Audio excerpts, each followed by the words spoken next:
से बहुत नाराज हैं। इनका कहना है कि बहुत दूर दूर ट्रांसफर कर दिया गया है और इससे बहुत कठिनाई उत्पन्न हो रही है उन्हें। बहुत धन्यवाद शैलेश आपका इस बातचीत के लिए, इन तस्वीरों के लिए।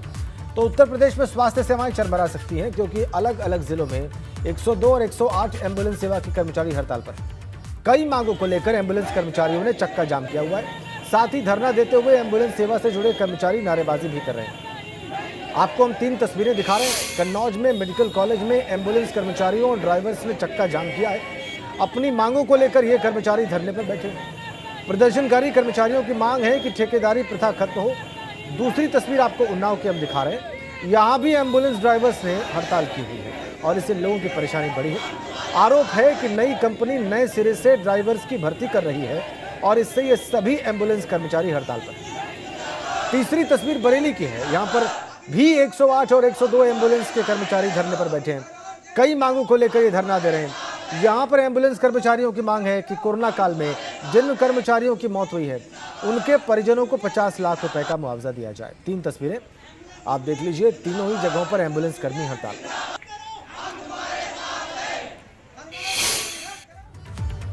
तो इधर यूपी सरकार इन एम्बुलेंस कर्मियों के खिलाफ अब सख्त हो गई है। सरकार की सचिव अपर्णा यू ने निर्देश जारी कर कहा है कि अगर एम्बुलेंस कर्मी हड़ताल खत्म नहीं करते हैं तो इनके खिलाफ एस्मा के तहत कार्रवाई की जाए। ये उत्तर प्रदेश शासन की सचिव अपर्णा यू का आदेश है। अगर ये एम्बुलेंस कर्मी हड़ताल खत्म ना करें तो एस्मा के तहत इनके ऊपर एक्शन लिया जाए। ये उनका निर्देश, एस्मा लगाने का निर्देश दे दिया उन्होंने इन एम्बुलेंस कर्मियों पर जो अलग अलग शहरों में हड़ताल कर रहे हैं। एक और स्वास्थ्यकर्मी लिपिक हड़ताल कर रहे हैं, दूसरी ओर ये एम्बुलेंस कर्मचारी हड़ताल पर है। स्वास्थ्य सेवाएं इससे बहुत बुरी तरह से प्रभावित हुई हैं।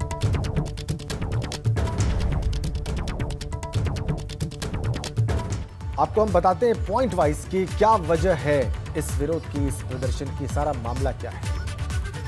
एम्बुलेंस की एएलएस सेवा नई कंपनी चिकित्सा को सौंपी गई है और कंपनी नए सिरे से एम्बुलेंस कर्मचारियों की भर्ती कर रही है। पहले से काम कर रहे एम्बुलेंस कर्मचारी नई भर्ती के खिलाफ है। कई दौर की बातचीत के बाद भी इसका कोई नतीजा नहीं निकला है। एएलएस एम्बुलेंस कर्मचारियों के समर्थन में हड़ताल पर हैं 102 और 108 सेवा के कर्मचारी। इनकी मांग एम्बुलेंस कर्मचारियों को पहले से मिल रहा मानदेय दिया जाए, ठेका प्रथा खत्म हो, किसी तरह का बॉन्ड न भराया जाए, कोरोना काल में जान गंवाने वाले कर्मचारियों के परिजनों को 50 लाख रुपए का मुआवजा दिया जाए। ये इनकी मांग है। हड़ताल पर शासन हरकत में आ गया। शासन की सचिव अपर्णा यू ने डीजी हेल्थ और डीजी परिवार कल्याण को निर्देश दिए हैं कि किसी भी हाल में मरीजों की सेवा प्रभावित हो। 108 और 102 सेवा को एस्मा के अंतर्गत मानते हुए हड़ताल करने वालों के खिलाफ कार्रवाई के निर्देश उन्होंने जारी कर दिए। ये है पूरा प्रकरण।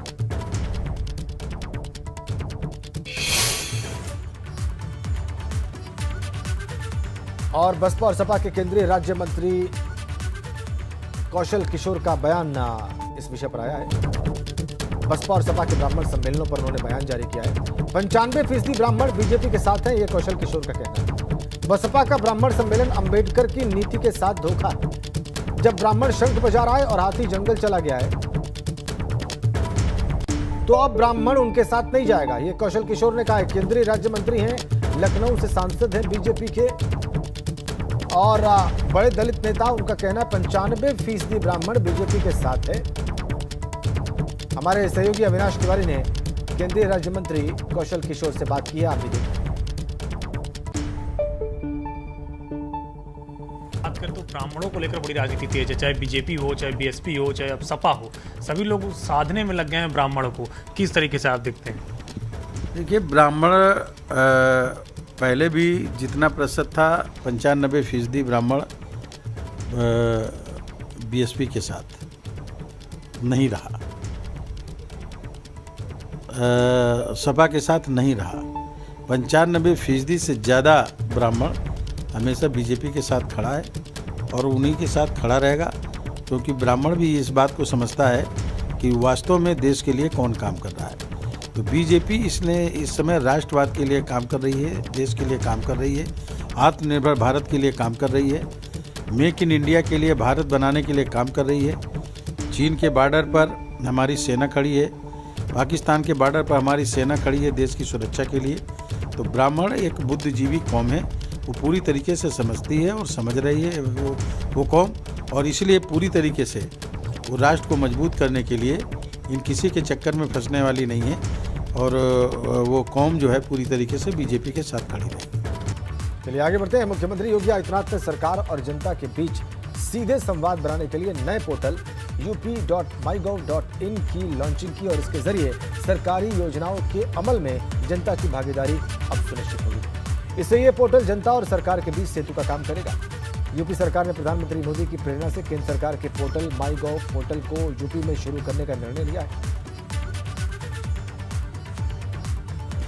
ये मुख्यमंत्री ने कहा है इसकी लॉन्चिंग के मौके पर up.mygov.in इस पोर्टल को लॉन्च किया उन्होंने केंद्र सरकार की तर्ज पर।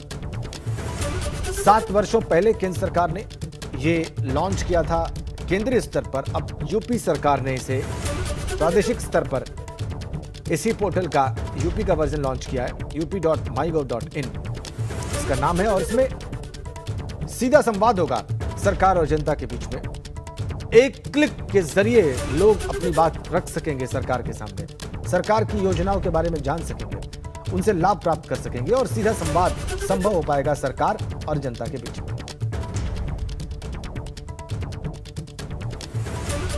पोर्टल पर लोगों के विचार, सुझाव और फीडबैक भी लिए जाएंगे।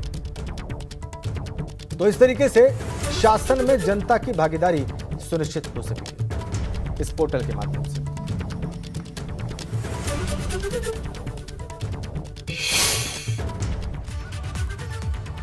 दो तस्वीरें हम आपकी स्क्रीन पर रखेंगे। 26 जुलाई 2014 को प्रधानमंत्री मोदी ने केंद्र सरकार के इस पोर्टल की शुरुआत की थी, और अब ठीक 7 साल के बाद उत्तर प्रदेश की योगी सरकार ने ठीक वैसी ही एक पहल की। दोनों तस्वीरें ये देखिए आप। 26 जुलाई 2014 को प्रधानमंत्री मोदी ने mygov.in की शुरुआत की थी केंद्र सरकार के कामों में जनता की भागीदारी सुनिश्चित करने के लिए, और अब उत्तर प्रदेश सरकार ने इस पोर्टल की शुरुआत की है 7 वर्षों बाद। 2 तस्वीरें।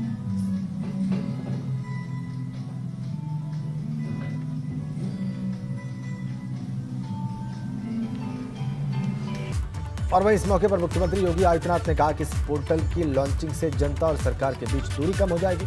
इसके साथ साथ जनता को योजनाओं के बारे में जानकारी भी मिलेगी। 2014 में जो हमारे लिए एक बहुत महत्वपूर्ण दिन है, कारगिल विजय दिवस का, इस अवसर पर प्रधानमंत्री मोदी जी ने माईगॉव पोर्टल का शुभारंभ करते हुए आम जनमानस को योजनाओं में उनकी भागीदारी सुनिश्चित करने,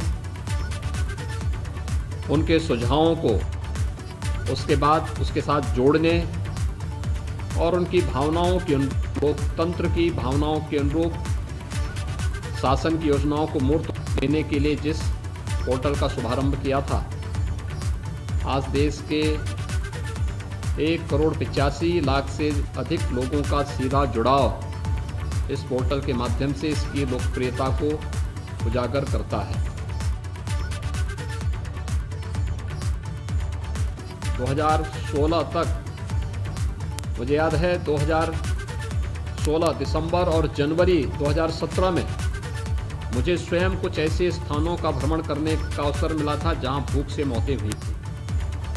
मुझे देख के आश्चर्य होता था कि लोगों के पास राशन कार्ड है, लेकिन उस राशन कार्ड के बारे में उसको जानकारी नहीं, और उनका खाद्यान्न लोग हड़प जाते थे।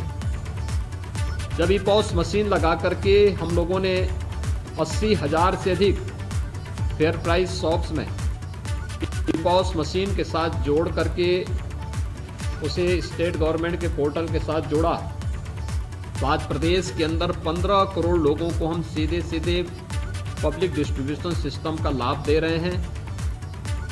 पहले से अधिक मात्रा में खाद्यान्न लोगों को वितरित भी हो रहा है। लेकिन मुझे बताते हुए प्रसन्नता है कि हर वर्ष प्रदेश सरकार इसके माध्यम से 1200 करोड़ रुपए का लाभ भी यानी बचत भी कर रहा है। को बाढ़ के कहर की अब हम 3 तस्वीरें दिखाने जा रहे हैं, आपकी स्क्रीन पर होंगी।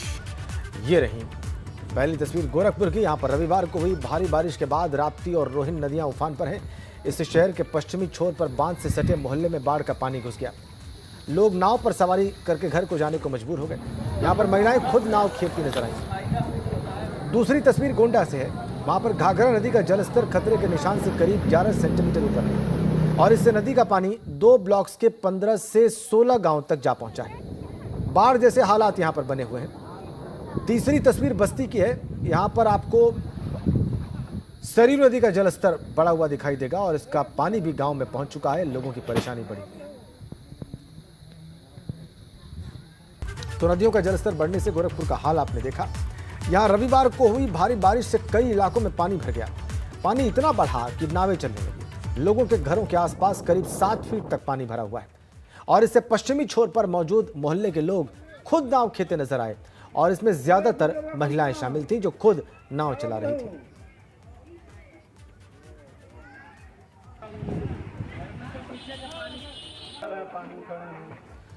इधर बिजनौर में भी बाढ़ से हालात बेकाबू हैं। यहां भी लगातार बारिश से नदियों का जलस्तर बहुत बढ़ गया है। यूपी उत्तराखंड की सीमा से सटी स्नेह नदी में 4 फीट के आसपास पानी बढ़ा हुआ है।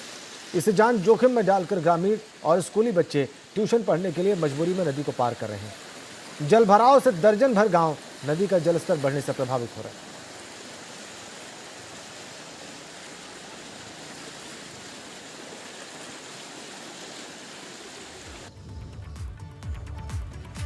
तस्वीरें आप देख रहे हैं बिजनौर की।